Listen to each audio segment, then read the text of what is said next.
Ассалаумағалейкум достар, сіздермен бірге Марфуға Шапиян. Әдеттегідей менің каналымда жүздесіп отырмыз. Каналымда сұрақ-жауап айдары және біздің сұрақтарымызға жауап беретін Алматы орталық мешітінің ұстазы Айнұр ұстаз. Каналыма қош келдіңіз. Бүгінгі сұрақ бұл: әйелдерге неге мешітте намаз оқымайды әйелдер, және жұма намазы неге әйелдерге парыз емес? Осы төңірегінде болса, мысалы, әйелдерге үйінде оқыған абзалырақ деп айтып жатады ғой.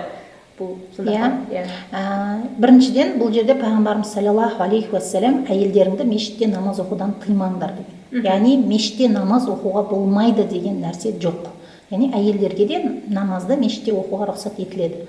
Бірақ оларға пайғамбарымыз саллаллаху алейхи уассалам айтқандай, әйел адамның үйінің бір бұрышында намаз оқуы ер кісілерге мешітте намазды жамағатпен оқығандай сауап жазылғаны секілді сауап жазылады екен. Яғни әйел адам үшін мешітте намаз оқығаннан гөрі үйінде оқыған намаздың сауабы көбірек болады екен. Сондықтан пайғамбарымыз саллаллаху алейхи уассалам тағы бір хадисінде әйел адамның мешіті үйінде болған жақсы деген екен.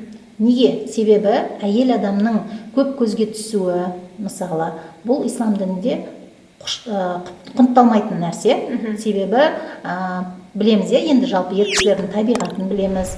Екіншіден, бұл жерде әйелдің табиғаты да, мысалы, бала шағамен болғаннан кейін, мысалы, үй тіршілігіне жақын болғаннан кейін, жұма намазында, мысалы, бала шағасын тастап, реттеп, үйінің бәрін реттеп, жұма намазына бару өте қиындыққа соғады. Ал біздің Раббымыз Алла тағала құлдарына ауырлықты қаламайды. Сондықтан әйел адамдар мен сапардағы жүрген адамдарды жұма намазынан Алла тағала босатқан.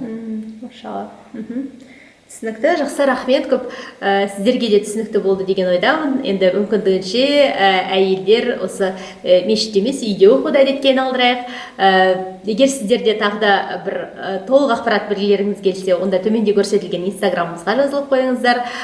Және де осы каналдың астындағы, осы видеоның астындағы комментарийге де пікір қалдырыңыздар. Егер сіздерден кері байланыс жақсы болса, онда менің де видеоларым көп болмақ, Алла қаласа. Каналымда келесі кездескенше аман сау болыңыздар.